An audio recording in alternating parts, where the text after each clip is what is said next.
This is our patio door lock.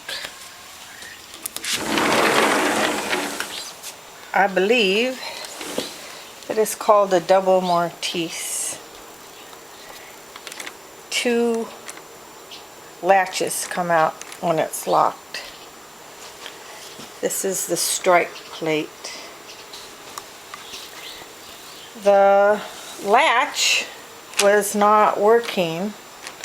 It wasn't closed. It locks when it's closed, and a little tiny piece right here broke off, and we could not lock the door because this part here needs to be pressed in.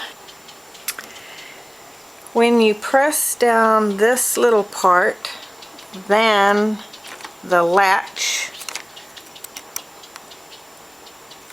will lock, but it wasn't doing that because the part that would press against the strike plate broke off.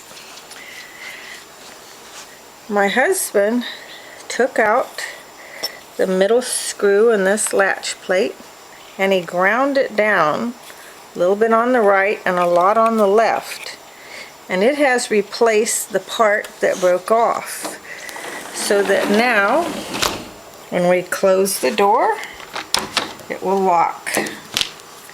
And that was a lot cheaper than replacing the whole part, which probably would have cost about $100.